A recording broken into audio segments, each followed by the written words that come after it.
জয় মা বগলামুখী দেবীর জয়। নমস্কার দর্শকবৃন্দ, আমি সোমনাথ চ্যাটার্জি আর আপনারা উপস্থিত হয়েছেন আপনাদের প্রিয় চ্যানেল তন্ত্রবিজ্ঞান।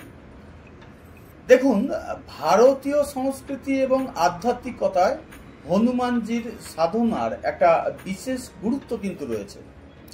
হনুমানজি ভগবান শিবের রুদ্র অবতার রূপেও বিবেচিত হন এবং তাকে পরম ভক্ত, পরম বলবান এবং অসীম করুণার মূর্তি স্বরূপও বলা হয়ে থাকে। তার সাধনার গুরুত্ব এই যে এটি ভক্তি, সাহস, শক্তি এবং সেবার আদর্শকে প্রকাশ করে। এই সাধনায় মন ও আত্মাকে শান্তি এবং শক্তি প্রদান করতে সাহায্য করে। আজ সেই হনুমানজিকে ভক্তি ও শ্রদ্ধার সাথে পুজো করলে ব্যক্তির সমস্ত বাধা দূর হয় এবং তিনি যে সাহস লাভ করেন সেই বিষয়ে সম্পূর্ণ জ্ঞানটা আমি আপনাদেরকে দিচ্ছি। প্রথমে বলি, যেহেতু আমরা হনুমানজির সাধনা করতে যাচ্ছি, তাই হনুমানজি নিজে যে সাধনা করেছিলেন আগে সেটা সম্পর্কে জেনে নিন ভালোভাবে। ত্রেতা যুগে অঞ্জনা এবং কেশরীর পুত্র হনুমানজির জন্ম হয়। তিনি ছোটবেলা থেকেই অত্যন্ত শক্তিশালী, চপল এবং বুদ্ধিমান ছিলেন। তার হৃদয়ে ভগবান শ্রীরাম এবং দেবী সীতার প্রতি অটুট ভক্তি ছিল।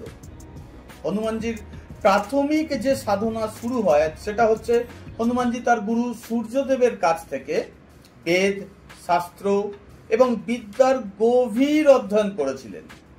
নিজের সাধনার মাধ্যমে তিনি অশেষ শক্তি অর্জন করেন। কিন্তু শৈশবে এমন একটা ঘটনা তার জীবনে ঘটে যায় যা তার সাধনাকে নতুন দিশা দিয়েছিল। হনুমানজি উপলব্ধি করেন যে তার শক্তি এবং বলের প্রকৃত ব্যবহার ভগবানের চরণে নিবেদন করায় তিনি নিহিত।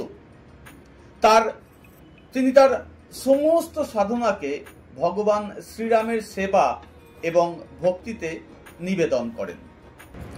আমরা যদি মনে করি হনুমানজির সাধনা করব, তাহলে হনুমানজি যে প্রক্রিয়ায় নিজের সাধনা করেছিলেন সেটা সম্পর্কে বিস্তারিত জানতে হবে।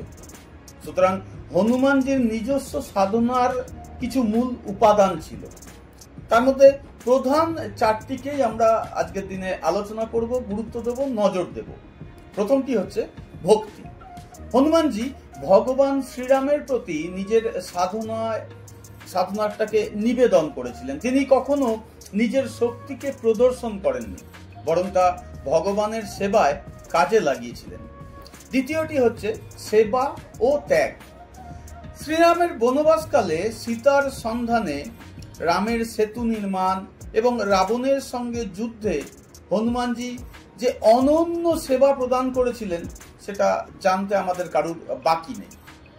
তৃতীয় হচ্ছে তপস্যা এবং ধ্যান।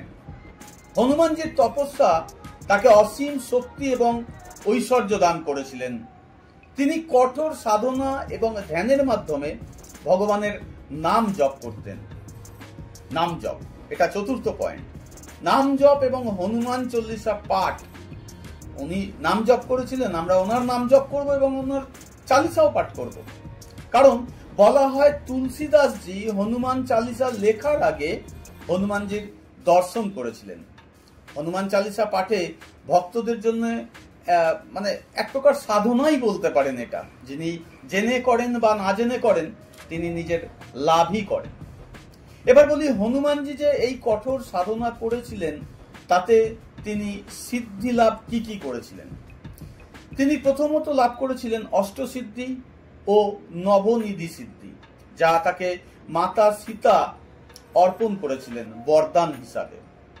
দ্বিতীয় হচ্ছে শক্তি ও অমরত্বের বরদানও তিনি পেয়েছিলেন। হনুমানজিকে অমর এবং ত্রেতা যুগ থেকে আজ পর্যন্ত ভক্তদের যে সহায়তা করে চলেছেন সেটা সম্পর্কে জানতে কারুর বাকি নেই। এবার বলি হনুমানের সাধনার পদ্ধতি। হনুমানজিকে যে আমরা সাধনা করব তার পদ্ধতি। প্রথমে আপনাকে কি করতে হবে? একটি শান্ত ও পবিত্র স্থান নির্বাচন করতে হবে। এবং সাধনার সময় উত্তর বা পূর্ব মুখ হয়েই আপনাকে বসতে হবে। প্রথমে কি করবেন? সকালে উঠে স্নান করে পরিষ্কার লাল বস্ত্র পরিধান করবেন। সামনে একটি চৌকি রাখবেন, সেই চৌকির ওপরও লাল কাপড় বিছিয়ে হনুমানজির একটি মূর্তি বা চিত্র রেখে দেবেন। তার সামনে সর্ষের তেল বা ঘিয়ের প্রদীপ জ্বালবেন। আপনি যে পুজো করবেন তার জন্য উপকরণে লাল ফুল, গুড় ও ছোলার প্রসাদ, হনুমানজির প্রিয় ভারী সিঁদুর, চামেলির তেল, এসব আপনাকে আগের থেকেই জোগাড় করে রাখতে হবে। এরপরে যেদিন আপনি সাধনা শুরু করবেন সেদিন প্রথমে শুদ্ধভাবে শুদ্ধ হয়ে লাল আসনে বসুন, প্রদীপ জ্বালুন, হনুমানজির সামনে রাখুন, চোখ বন্ধ করে হনুমানজিকে ধ্যান করুন, তার মূর্তিটাকে কল্পনা করুন। এবার সংকল্প করে আচমনাদি করার পরে সংকল্প করে 11 বার হনুমান চালিসা পাঠ করুন। হয়ে গেলে 108 বার ওম হনুমন্তে রাম দূতায় নমঃ এই মন্ত্রটাকে জপ করবেন। খেয়াল রাখবেন, ওম হনুমন্তে নমঃ আপনি বলতে পারেন, কিন্তু এতে হনুমানজি খুশি হওয়ার বদলে রুষ্ট হয়। কারণ ওম হনুমন্তে রাম দূতায় নমঃ অর্থাৎ রামের যে তিনি দূত সেটা যদি ওনাকে মনে করিয়ে দেন তাহলে উনি খুব তাড়াতাড়ি কোনরূপ ভয় প্রদর্শন ছাড়াই আপনাকে দর্শন দিতে পারেন। হয়ে গেলে হনুমানজিকে ফুল অর্পণ করুন, লাল ফুল, তারপরে প্রসাদ অর্পণ করুন যেটা রেখেছিলেন, একটু আখের গুড় এবং ছোলা, বাস এতেই উনি খুশি।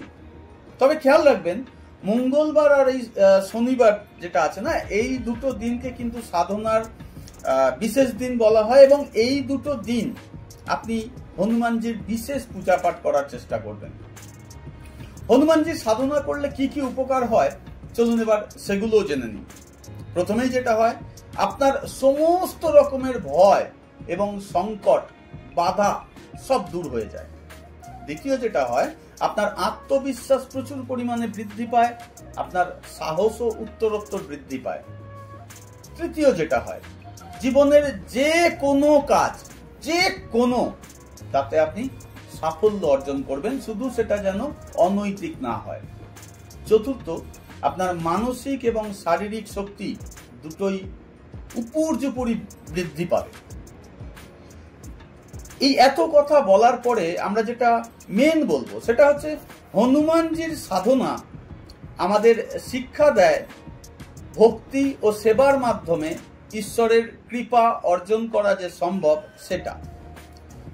শক্তি সর্বদা ধর্ম ও সেবার জন্য ব্যবহার করা উচিত, এটাই উনি নিজের পুরো জীবন ধারা দিয়ে বুঝিয়েছিলেন। সেটাও আমাদেরকেও সেটা খেয়াল রেখে চলা উচিত। আজ এই পর্যন্তই। জয় শ্রীরাম, জয় বজরংবলী। যদি এতক্ষণ ভিডিওটা ভালো লাগে তাহলে অবশ্যই চ্যানেলটাকে সাবস্ক্রাইব করবেন এবং ভিডিওটাকে একটা লাইক দেবেন। আজ আসলাম।